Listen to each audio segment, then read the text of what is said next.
Claudia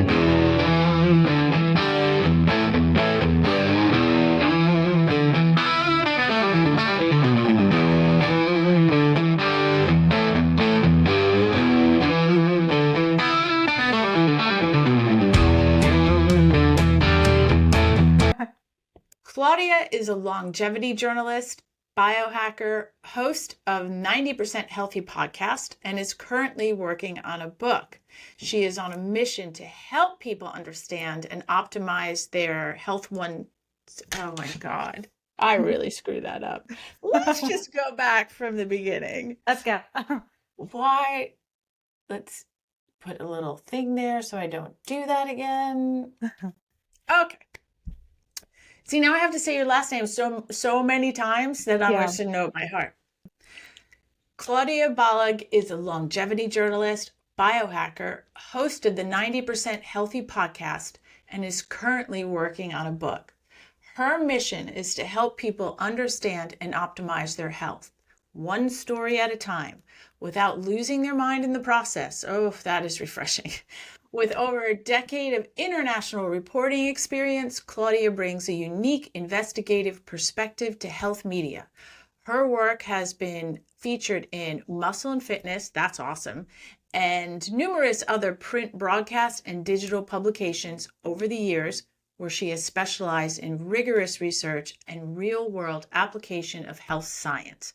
Her work continues to bridge the gap between cutting-edge health science and practical, sustainable lifestyle changes that work for real people in the long run. So, Claudia, thank you so much for coming on today. Thanks so much for having me, Kelly. Anti-aging, longevity, biohacking, there's such, hot topics right now that, there's information all over the internet and you just don't know what's real, what's not real, what works, what doesn't work. So I'm very excited to have you on and to give us a little guidance on that. Is there anything I left out in your bio? Any more you want to tell us about yourself? A little bit of the origin story of why did I really get into so passionately about untangling this world of health and longevity and biohacking. It's in, what I see often with people who are on the mission to help others, they usually have that origin story in pain and wanting to overcome that. And for me, it was constant yo-yo weight gain, PCOS, hormonal dysregulation after moving to the US. So I grew up in Europe and I was fine. I was a young athlete doing gymnastics and never had to worry about anything in terms of what I ate, how much, what type of food. And I just felt healthy and have always been healthy. And then I moved to the States after high school. Everything went down the drain. I gained weight every time I spent that 9 months in college here and then went back home to Hungary for 3 months. In 9 months, I would gain somewhere between 20, 25 pounds and go back home to Hungary, lose it without even trying. I just kept eating the same thing. So I was getting frustrated over the years. I'm like, that's not fair. I'm like, I want to live here, but my body hates it. Like my body is just not thriving in a way that it is in Europe. And we know, people talk about going to Europe and, I can eat the bread, I can eat the pasta, I can eat whatever I want and I feel fine. And that's just one part of the story. And we now know there are a lot of other pieces in that American diet that just kind of wreck you in many different ways. So I went down the rabbit holes of this diet, that fad, this type of eating, doing keto, doing paleo, vegetarian, pescatarian, anything. And it was just not working. And I'm like, eat every 3 hours because your metabolism needs it. And I'm like, And then later on, I figured out that it was just not, I can't follow what XYZ is doing because it's obviously not working for me. I need to figure it out for myself.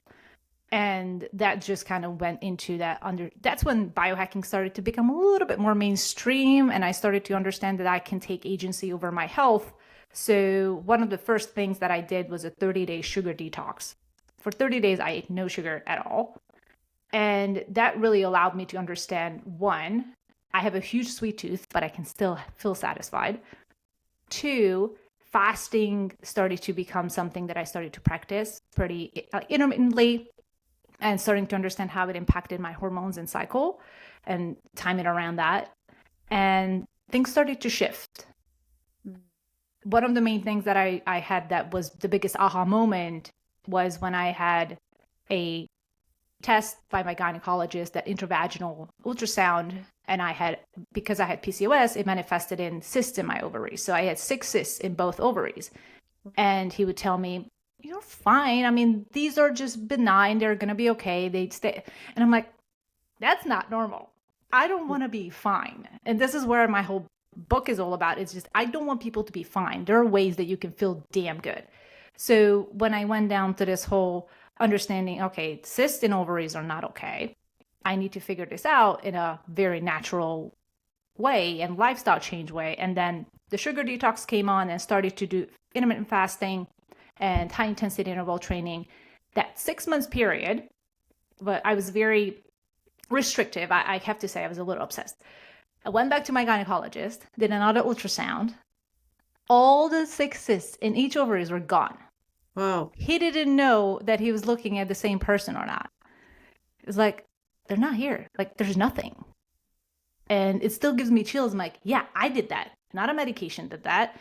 Not any other type of intervention did that. Not because I followed XYZ on Instagram who did this type of diet did that. I figured it out for myself, what I needed to do in order to allow my body to heal.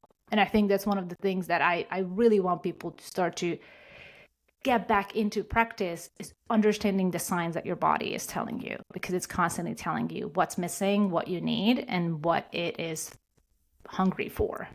We just forgot how to listen. Did he ask you if you did anything? Did your doctor question? At the time, I was on birth control, so he was like, "Yeah, just keep taking the birth control. You know, that will mitigate your symptoms or anything else you may have, and these might." And I'm like, And that was during the time when I started to like, I at the time by then I was on birth control for about 10 years. And I was like, I'm about to come off birth control, because I'm starting to learn as I was diving into all of these little health nuggets that it's not really great for women to be on birth control for so long, if at all. Right. And because I was put on birth control at a young age because of acne. And they're like, oh, yeah, you know, it will help with acne. And it did, I think, to an extent. But and when I came off birth control, I was again worried, are my cysts going to come back? If it at all was part of the reason why they were gone. And they didn't. No, none of the symptoms that PCOS generally manifests in came back, in terms of, you know, the weight gain, the insulin resistance was one of my main things. That's why I was juggling the weight gain and weight loss, because of that insulin resistance that was present in my system. So I needed to, that's why fasting was so powerful, because my cells became more insulin sensitive. Right. And I was better at just metabolizing carbohydrates instead of holding onto it and constantly having insulin in my system. So yeah. Well, for who are new to the concept of biohacking, longevity, and who are new to even taking ownership over their own health, can you kind of break down what biohacking really means in the context of longevity, and particularly why it's so powerful for women navigating hormonal shifts? So biohacking tends to get a bad rap in a broader scale because of the word hacking is in there. It tends to have that negative connotation. But what it really means is you taking ownership and control over your biology, on that, like what's inside of you and also what's outside of you. I mean, we live in a world where our environment is constantly pushing against us. We are looking at the wrong light, the wrong time. We are not sleeping in the right environment. We're eating the wrong foods at the wrong time. So we're constantly it's almost like we're fighting an upstream battle, trying to swim upstream in a river. Yeah, it feels like that. Yeah. So, and especially, you know, your audience, women in menopause going through a transition, it feels even more like it. Like no matter what you do, that downstream keeps being heavier and heavier. You keep trying to swim, and it's just hard, because our environment is not designed for our biology as we were evolved. So biohacking, in that sense, is that pursuit to want to understand your environment and how you can make it work for you. Like, I advocate for the health system and all of this system that we live in. It's so complex and often corrupt that as an individual, you are not going to be able to change it. But I think you can make it work for you. It will take a little bit of an effort at the very beginning to get to the point where I know what to do at when, but it is one of those things where things will have to change as you go through. Like, adaptation is the body's most important skill. So Agree. what worked last year might not work this year, and that's okay. Or even sometimes for my generation, or not my generation, but my age group who are still cycling, what worked 2 weeks ago is not going to work 2 weeks later. And the same thing with women going into and going through menopause and postmenopause. What worked 5 years ago is definitely not going to work now.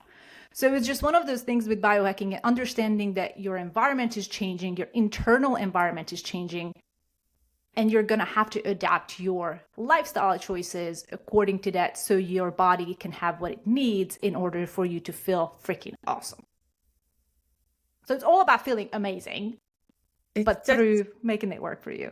That's such a clear definition of it. It makes it more sense now, because when you do, you're right. When you hear biohacking, not even the negativity on the word hacking, but you start thinking like, oh, what crazy things are we going to do? And what electrical fields are we getting into? And you just kind of busted it down into the most simplistic terms. At its nature, biohacking should be very simple. And of course, you have the people like the Brian Johnsons who are spending millions on the gadgets and putting stuff under their skin and doing things that are extremely extreme. So people are like, I can't do that. But biohacking at its core is the most fundamental things of going outside, walking, eating whole foods, taking time to downregulate your nervous system, meditate, move every day. So it's the most basic things that I believe make the biggest change over time. But you've written about emerging biohacking trends, like in your Muscle and Fitness article. Yes. What of the emerging trends do you see that are showing the most promise for combating age-related decline, even in the terms of estrogen and progesterone? But what therapies do you see that are emerging now that really show, like peptides, that show a lot of promise? Yeah, that was exactly my go-to. I think peptides are having a moment for sure. There's still a lot of confusion. That was one of the topics where for months and years, I was in the dark a little bit, like understanding legal, not legal, who can use it, why do we need it? And these are such compounds that really help the body to do the work on its own. So it's not things that will interfere with your own biology, but rather complement it. I mean, obviously, it depends on the person, depends on what goal and outcome you want to have. But in terms of longevity and anti-aging, our body, as we age, tend to have different processes that continue to decline. So there are different receptors that become less sensitive. There are, obviously, with women, hormones begin to decline at an age starting like 45 and going on. So it's one of those things where peptides really help the body transition easier and maintain a level of health that you want to have long term. And of course, with peptides, you cycle things. But I see that even a lot of people are, obviously, there was a massive rush of GLP-1 peptides, and people just jumped on it because it was so effective. It is very effective. But again, using it the right way is key because it does have a downside, much like with anything that you exogenously put in. It could have a downside if it's not done correctly. So even with GLP-1s, they're great. However, you gotta train. You gotta have higher protein. You gotta have those additional pieces. Otherwise, the puzzle is empty or not complete. And you're almost doing more harm than good. Yes, you're losing weight, but gosh, it's not going to be just fat. You're losing a lot of muscle, if not more. And as an aging woman, is the last thing you want to lose muscle. Do not want that. No. Well, So definitely peptides is one of them. And I think there's a continuing surge and interest in sauna. I think that everybody should be doing sauna at least a few times a week if they have access to it. I mean, nowadays a lot of gyms have saunas in there, some regular saunas, some infrared saunas, but among all the biohacks, I think sauna practice obviously has its roots going back centuries, but we have such solid science and we have the recipe for sauna bathing that is the optimal number of minutes you need to spend in there in terms of and the temperature to have that maximum outcome of boosting longevity, boosting cardiovascular health, boosting detoxification. And I think there's not much negative, obviously dehydration. I mean, you want to be hydrated and have your electrolytes and all that. But I think saunas are continuing to have, again, another moment where people are understanding how important they are. So those two, I think, are the emerging trends that I see continuously. Obviously, you've got the exosomes, you've got the NAD, so you've got the more advanced supplements and advanced treatments, but something that's more accessible, I think sauna is one of them. And peptides are still quite expensive. what do you think about, there's a lot of people that are getting IVs now with cocktails of a million different things depending on what they want to achieve. What do you think of that as part of your biohacking toolbox? I think they have a place. I don't think it's something people should be doing constantly unless they have some type of medical diagnosis, which requires for them to have certain types of nutrients boosted occasionally. So I believe that anything that we do exogenously should be cycled and should not override our innate intelligence. So one of the big issues that I try to work with people on is GSM, genitourinary syndrome of menopause, because it affects up to 50% of the women, higher even, much higher even, but it's so under discussed. And how can we look at tying that in with overall anti-aging and biohacking? I think a lot that has to do with estrogen when it comes to that. So there are, obviously estrogen was demonized for a long time because of a faulty study that was done years ago with the Women's Health Initiative. But now the latest studies are now showing that women need, especially in that first phase of being in menopause, if your estrogens are super low, you are going to have manifestations in that vaginal dryness, vaginal discomfort, and vaginal wall atrophy because of the loss of estrogen. We have so many estrogen receptors across many body systems. So I think, and there are now conversations around even just topical vaginal estrogen use, which could really help. And that vaginal low dose estrogen will not impact the body systematically. So even women who are on potentially on bioidentical hormones, they could still do topical vaginal estrogen in order to really give some more love to that environment. So I think that's one of them. And when it comes to, of course, estrogen loss and vaginal wall atrophy and all of that area, there's this incredible, I know it's probably an expensive tool, but there are some clinics, I think, around the country that might have it. I tried it one time and it's incredible. So it's like, you know how you can strengthen your pelvic floor with pelvic, with like bridges. Yes.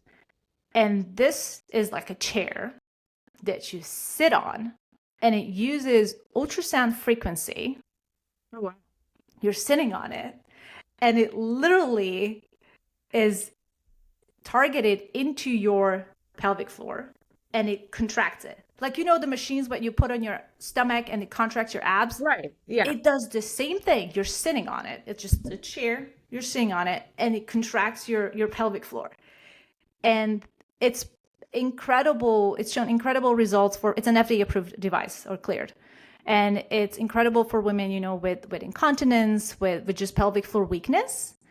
And it increases even just the lubrication in that vaginal canal, and it just has such a wonderful outcome that's so not invasive.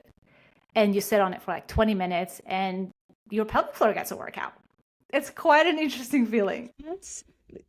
I think they should have that at like nail salons. So when you go and get your pedicure, you're getting your Kegels in, but with a machine, assisted Kegels going on. It is Kegels. It's literally, I don't even know what they said, but it's an insane amount of number of Kegels in just 20 minutes. And it's got such great efficacy for women dealing with any type of discomfort down there. And it increases, orgasm, it increases just sensitivity. It just is such great outcome. And I'm like, why is it not in more places? Right, exactly. Yeah. I mean, and then you could justify. Put it in with another service, and now you can justify it. Like, 100%. I've got to go work out my pelvic floor. Coincidentally, they'll also be working on my nails. But yeah, it's just, and biohacking is all about stacking the hacks. Might as well. Right, exactly. No, biohacking for sexual wellness. It goes hand in hand with this stage of life, with low libido, GSM, and it could. I'm sure that biohacking for your sexual wellness sounds intimidating to a lot of people, but are there low tech or just accessible hacks like pelvic floor tech or herbal supports or microbiome focused nutrition that you think women could experiment with in terms of trying to reclaim their intimacy and pleasure? There is a tool that I have heard Susan Breton talk about and has shown she's this intimacy expert, and I don't know what's it called. But we know how red light is everywhere. We use red light on our face. We use red light in so many areas. Now there is a tool that looks like almost a vibrator, but it's a red light tool that is intravaginal red light. So its role is really to boost blood circulation, boost mitochondrial function in that internal environment, so your body can start to have.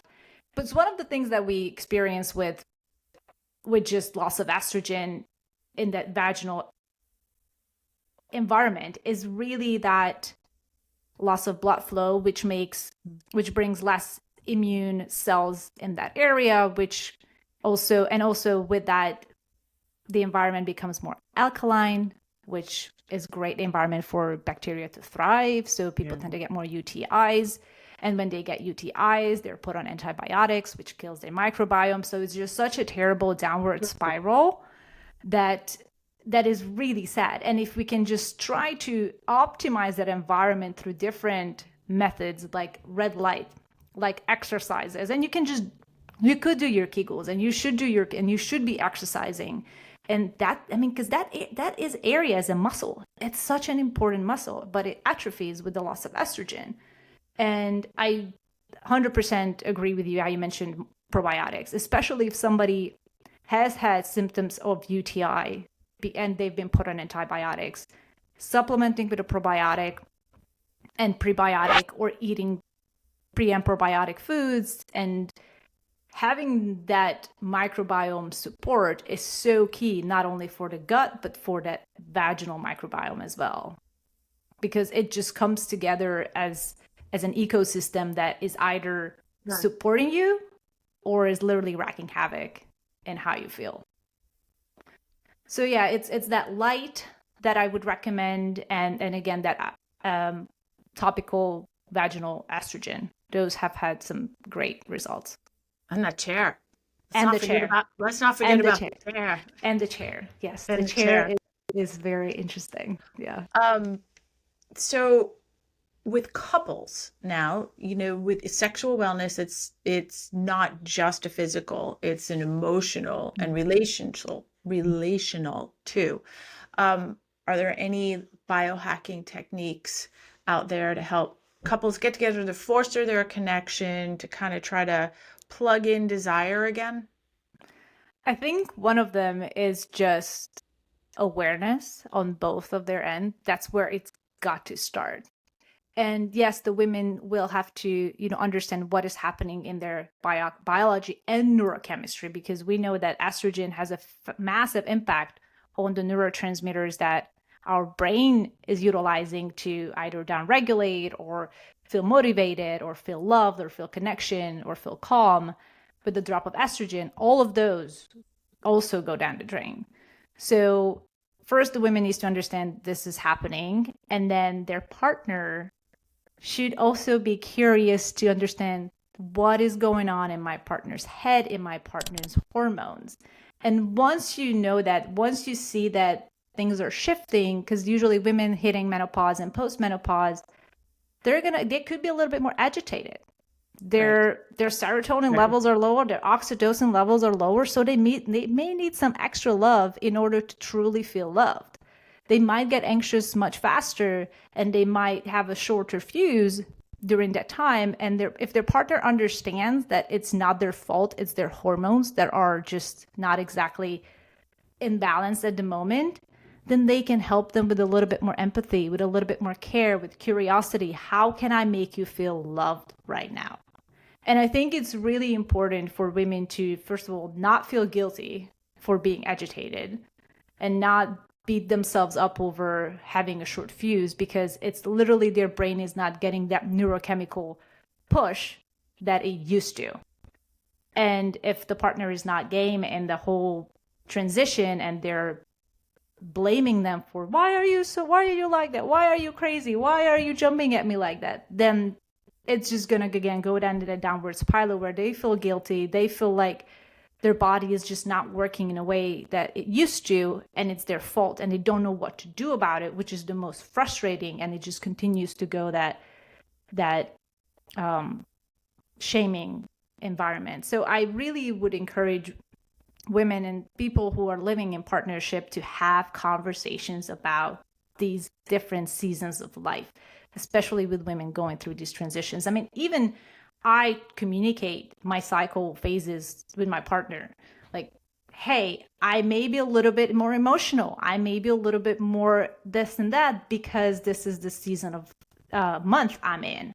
And if they love you, they will understand that you're not making this up. This is a true thing. And when women go through menopause, all of these neurotransmitters like the dopamine, the serotonin, the oxytocin, the GABA, they all shift, and they all need a little additional support from external.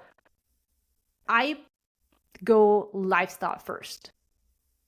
Like, in order for them to bring your neurotransmitters back online, I say, do a little bit more mindfulness, downregulate, spend a little bit more time in that parasympathetic state, because that's where your body can regulate and feel like, I'm safe, I'm good, I can handle life. And I think we so often, and even in pretty much everybody spends way too much time in that sympathetic nervous system state where we're just constantly hyper alert, high beta, we're going. And our nervous system is constantly on high alert. And generally, if we are, then we have this dopamine receptor that is also in high alert, constantly wanting the next reward. Okay, I'm going, but I'm getting something in response that is rewarding. So that's why people scroll. That's why people do different addictive behaviors, because dopamine just gets that reward. But what that constant light up eventually leads to is that those dopamine receptors become less and less sensitive. So you're going to need a lot more of what rewarded you yesterday, today. So that's one of the very interesting things about neurotransmitters, that they really navigate our mental health. And if they are out of whack, they really can make us feel like we're not ourselves. So starting with lifestyle, with some parasympathetic activation, good sleep is obviously key, because we're not only talking about estrogen, but we haven't mentioned, but progesterone is dipping just as much as estrogen. So when progesterone dips, we are not getting our chill neurochemicals, because that's the hormone that really helps us tap into the parasympathetic. That's the chill sister. Estrogen is the party sister. Progesterone is the chill sister. So it really just helps you be a little bit more calm. I've never heard it explained. That's awesome. I want to like put that up now. Estrogen's the party sister, and progesterone is the chill sister. Because I when love we're that. even when you're cycling, estrogen, really hikes through the first half of Oh the yeah, cycle. You you just think want to, you're you're yeah, have you're the like I'm so drive. Yeah, you feel strong. like I'm a so superwoman. powerful. Yeah, and then progesterone, like okay. And the thing is with progesterone, if you have too high cortisol, whether you're cycling or hitting menopause, progesterone is not gonna be able to come up.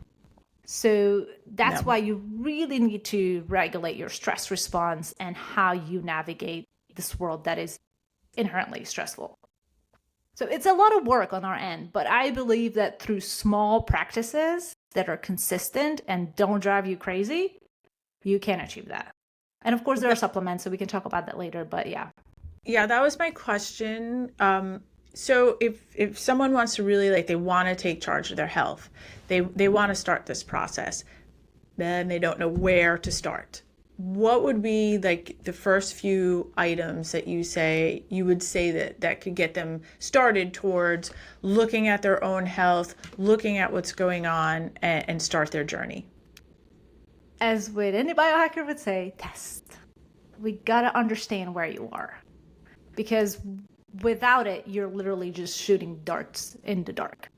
So you really want to get a comprehensive hormone panel. I highly recommend the Dutch test because it Oh, really I gives agree. you a fantastic overview of what's going on with your hormones, especially estrogen. So definitely recommend the Dutch test. There are some other tests. Obviously, you want to look at your H1BC, where your fasting blood sugar is. You want to look at your CRP, which is your inflammation marker. So there are certain biomarkers you want to look at, your triglycerides. So there are certain things you want to understand, like where you are, and then start to pile on. I believe, and also especially for everybody, but even women in menopause, vitamin D levels to Yes. see where you are with that. So there are certain tests that I recommend starting with in order to just get your baseline, see where your body's at. And then I think probably most of the people will need vitamin D supplementation. So I think that 5,000 IU a day is minimum. If you're obviously really low, you can do short term higher, but I think I personally do 5,000 IU. I have my mom who just starting to get through menopause, do about 5,000 IU. So vitamin D and also omega 3s. I agree. More likely than not, your omega 6 to omega 3 ratio is completely out of whack. The healthy ratio is Absolutely. 2 to 1, 1 to 1, or even maybe 3 to 1, omega 6 to 1. The majority of the population, regardless of female or male, is about 20 to 1. We eat so many seed oils, we eat so many inflammatory foods that the omega 3 omega 6 ratio is completely out of whack. In fact, my mom just recently she's 56, so she has just hit menopause where she went 1 year without her period, and she just got an omega 6 omega 3 ratio study test done, and her ratio was 11 to 1, which is not the worst, but it could be a lot better. So I'm like, Mom, we need to get you on some omega 3s. You're not eating, obviously, first thing, have your fatty fish. Have I think flax seeds and chia seeds have omega 3s in there. So get it from nature first in terms of whole foods. But I think certain supplements are key, especially that we're not spending out enough time in the sun, the vitamin D, and then again, omega 3s that are also important. So those two supplements, and also as for this third one, these I think are a must regardless of tests, because most people are completely low or very suboptimal. Magnesium. Oh, Magnesium is another huge absolutely. to get Huge. magnesium levels up. So those three supplements, I think, regardless of where you are super important. And then once you have your Dutch test, once you understand where you are in terms of hormonal levels, then you can start to think about maybe bioidentical hormones or topical patches or transdermal stuff. So but of course, with that you want to test every 6 months to see how things change, because I think that's one of the things with biohacking. I don't just start taking something and take it forever unless your data shows that you still need to be on it. So I think that retesting is another important aspect within about 3 to 6 months, depending on where your levels were and what dosage you are taking. So it's very bio individual, but the standard is really to test, do an intervention, retest, and then tweak if needed. And it just continues on. And of course, lifestyle has to just kind of meet those needs in addition to the supplementation or bioidentical hormones. And yeah, and also I've been listening to a few different podcasts. I mean, obviously having my mom go through this phase right now, I want to support her as much as possible through the most natural ways possible. I mean, she's having hot flashes and she's like, oh my God, I'm waking up sweaty. And I'm like, yes, it's part of the process, but there are different ways that you can, I mean, she started topical progesterone about 10 years prior to hitting menopause. So for her, the symptoms are not terrible, but she's noticing shifts. And I just recently, and what's interesting about that study that was done like decades ago about estrogen being increasing risk of breast cancer and cardiovascular risk, is that when I told her that, hey, you should eat some soybeans a few times a week because of the phytoestrogen that's in there.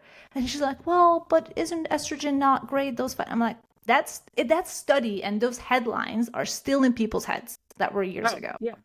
They live and die by them. Right. It's wild. So I'm like, no, have your soybeans, have your edamame a few times a week. It's such a natural form of phytoestrogen that your body can convert into estrogen and use it, so that dip in estrogen that you're experiencing is not going to be as dramatic as it would. So yeah. I think people stop questioning. Always question. Oh, 100%. Always question, and then always keep yourself educated. Like stay up what's new, what's in the media, with the understanding that you got to sift through and find viable resources for this. There's so much. It's like it's hard. When you were talking about, we're kind of reaching, or we think we have to try everything. I think it's like the add to cart symptom. It's like, ooh, maybe I need milk thistle, add to cart. Maybe I need this, I just read this, add to cart. And you just start, and next thing you know, you got, all these tinctures and pills and devices. And you don't know what's actually working. No, and you don't know if 2 of them are hurting you by like interacting poorly for you. Yeah. So I agree. I think everyone should seek out an expert. Yes. That lead a guide in this, in this field, in many fields, but always seek out a guide to start you off so you're on the right path. And so you have someone that you can go back to once you've gotten your wings and you can fly on your own. Yeah. You should have a resource that you can go back to and consult with. Yes. And not throw paint on the wall. Yes. Because it can be very messy. It can be messy, and you feel very like, I got this. I'm going on Amazon, and I'm, and the first thing that happens there is you get on there, you don't know like what's a good dosage, what's, what are all the things, vegan, keto, gluten-free, anything that you're non-GMO that you're looking for in your supplements. I mean, you have to look through reputable sources for that as well. So again, 100%. Get a guide, get an expert to work with you first and kind of help you set yourself up. 100%. And even with supplements, I don't get any supplement unless they have a certificate of analysis on their website. Oh, absolutely. So that's the minimum. Like, I need to see that what you say is on the label is actually inside the bottle. Because otherwise, and that's a lot of things on Amazon, especially in the US, it's so easy to sell supplements. Very because easy. You are not, it's one of those, it's innocent until proven guilty type of situation in supplements, where unless something happens and it gets flagged by the FDA, then the FDA investigates.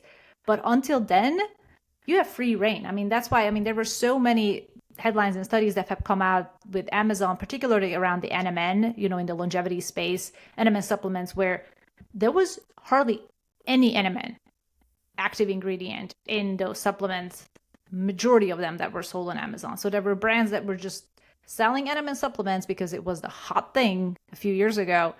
And it was very low quality first, and two, purity, and just the level of active ingredient was really low, not what they reported on the label. So label investigation is very important. And also, like you mentioned, find a reputable source. And that doesn't mean go on TikTok or Instagram and believe what everybody says. Because one, you don't know if that person first have credentials.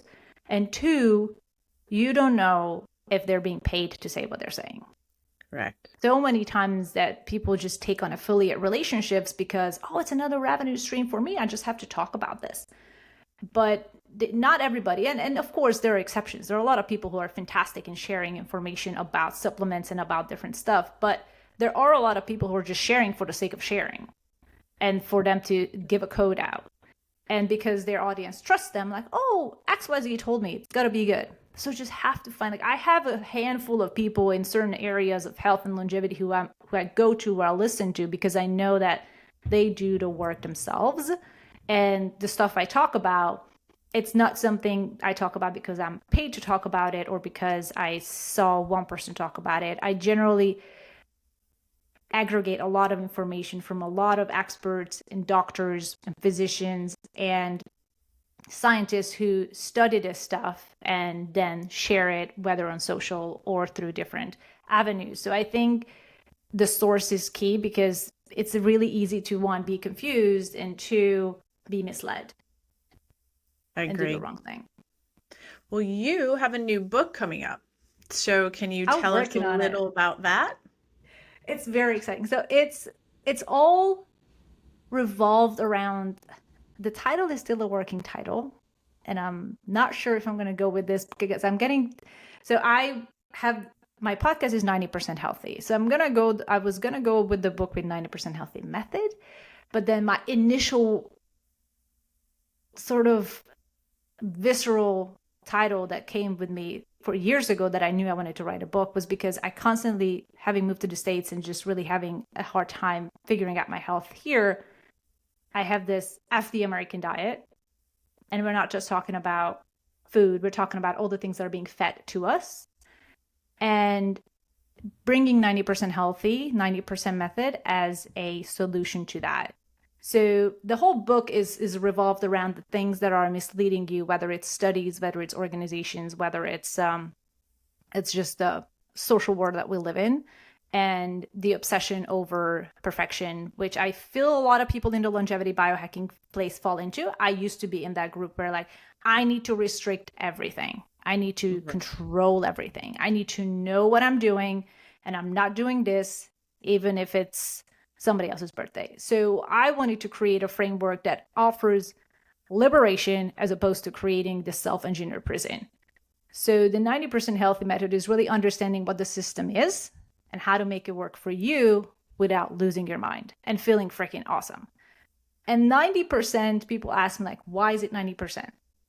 And that has to do with being super healthy, but having that 10% buffer where you can live and enjoy life and it wouldn't wreck you. Like, I can eat a whole week I can do whatever I want for a whole week.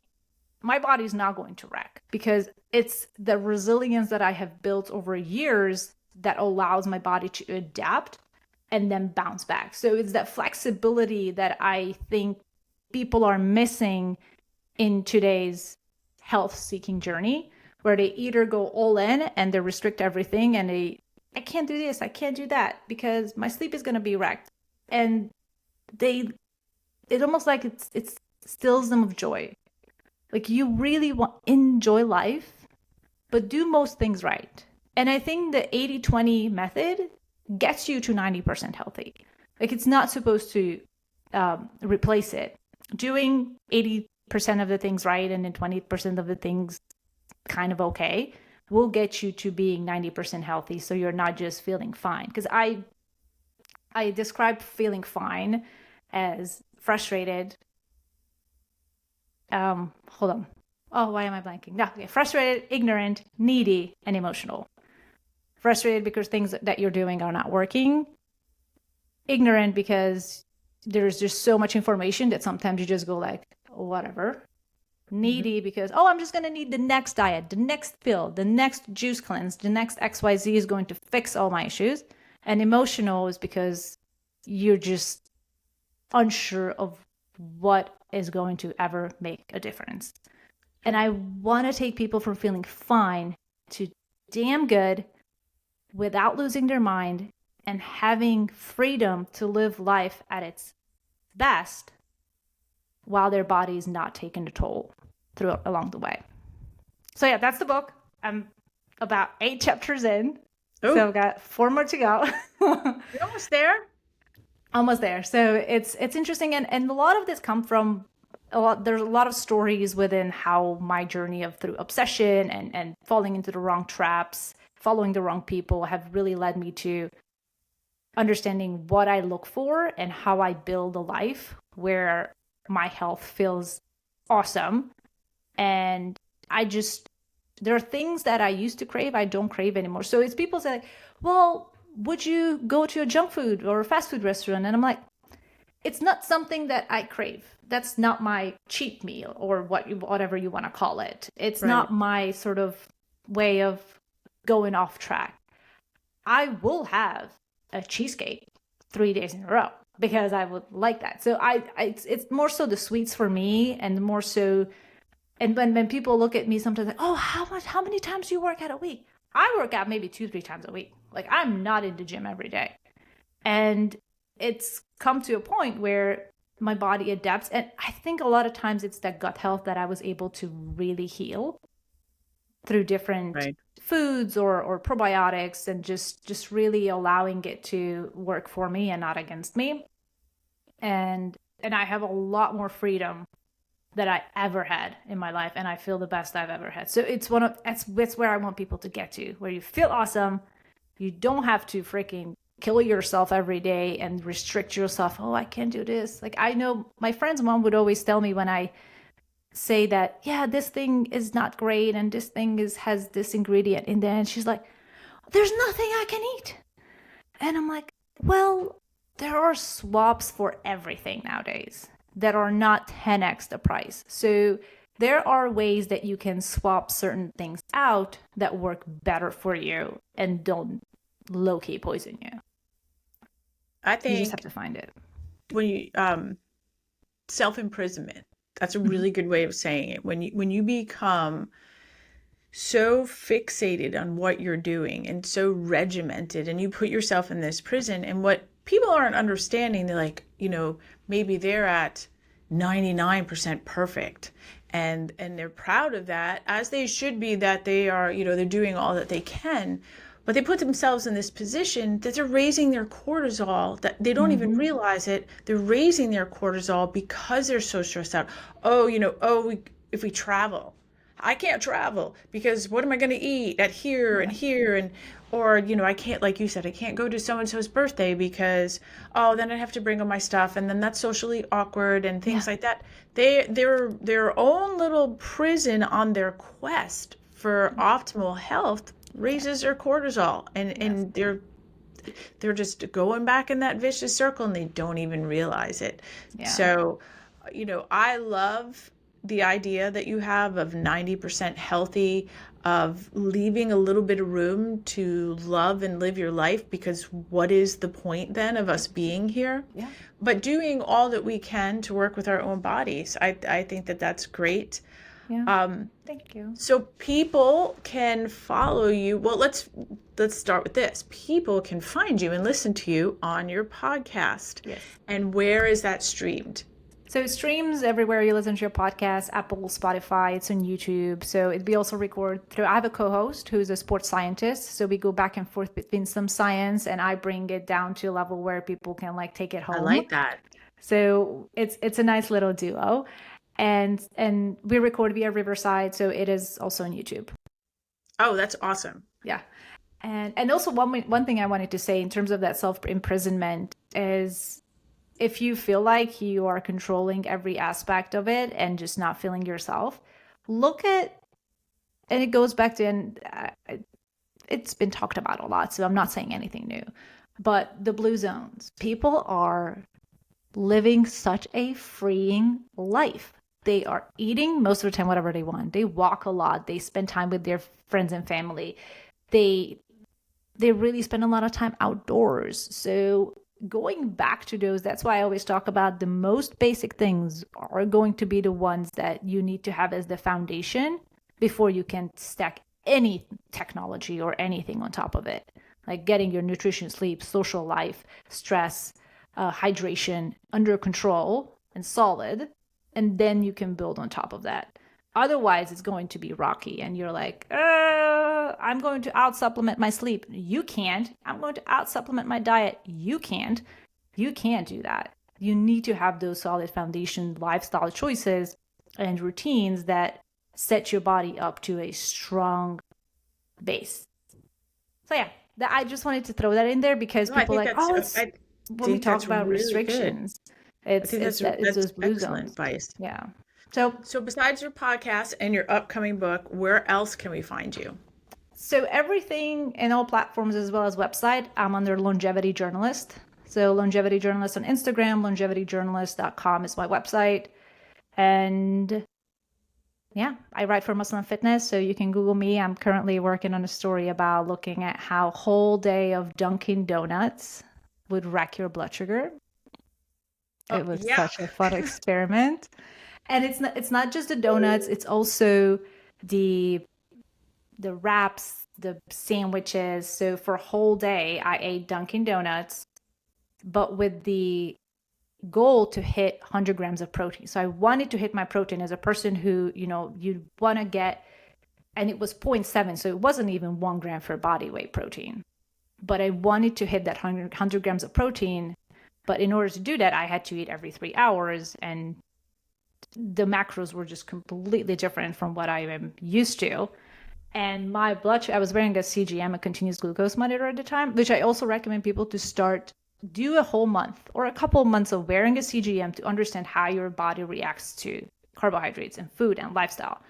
So that showed my blood sugar was a yo-yo. It was up and down, up and down, up and down. And with that went my mood and brain function up and down. And I was hungry, I should say hangry, all day because the nutrients were so low. Mm.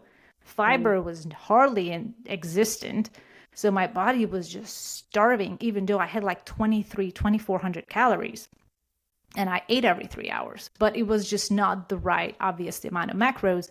But it was interesting to see how it would impact my blood sugar. And I did it with a fitness expert, Joey Thurman, who it was his idea. So I'm not taking credit for it. Like, I'm going to do this.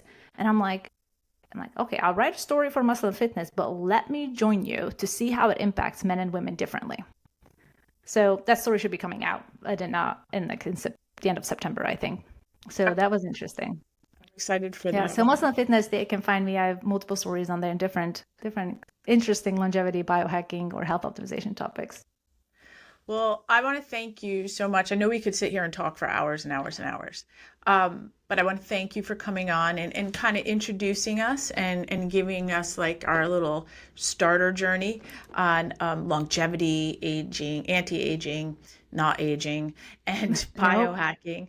And I encourage everyone to go find Claudia on her website, but listen to her podcast too. And what do you think about I don't even want to ask about publication because the book probably is like it's going to go in the hands of the Oh, publishers. it's gonna be a while, but it's Yeah. interesting. It's a cool. It makes me dig back into my memories of all the things that, gosh, I did that. Oh, like I had this love-hate relationship with natural valleys, and I'm like, oh, this is healthy. This is great. I'm just gonna eat it. I didn't realize all the things that it didn't do for me. So, but yeah, it's been an interesting journey. Well, thank you so much for coming on. We will put your info in the show notes. But before you go, if you had one song that you could use as a theme song for your life, your journey, what would that be? And we're going to put it on the Kelfire playlist. I'm getting my phone right now, so I put it Let's right on. see. First of all, thank you so much, Kelly, for having me. It's been such a thrill. I really enjoyed digging into different aspects of biohacking and longevity and practices that people can use and your audience can use to make whatever season of their lives in easier and more fun. Yes. And the song, it's funny because I've been asked this before, but this song didn't come to my mind, and it instantly came to me when you asked this question, and it was so true. It's from the movie Flashdance. Oh, What a yes. feeling! Yeah, what a good song. I'm getting it now. That is my song. It turns me on as soon as I hear it, and I really resonate with it. Just really having a dream and freaking going for it. I got it. And what an exhilarating feeling that is. That is awesome. All right, it's on. Okay, I just put it on the Spotify, the Cal Fire Show Spotify list. I love that. I'll probably be listening to that in about 30 minutes on my way to go That's have one of my lunch. favorite movies. I love that. Such a good song. I want to do that just in the water. Right? Yeah. Yes. Well, Yes. thank you. And everyone go find Claudia. And if you liked what we were saying today, we are on Spotify, Amazon, Apple, YouTube, all the things. And I do hope that you all tune in again. And thank you, Claudia. Oh, my pleasure. Thank you so much for having me. It was such an honor. Thanks, Kelly. You're welcome. Enjoy, everyone.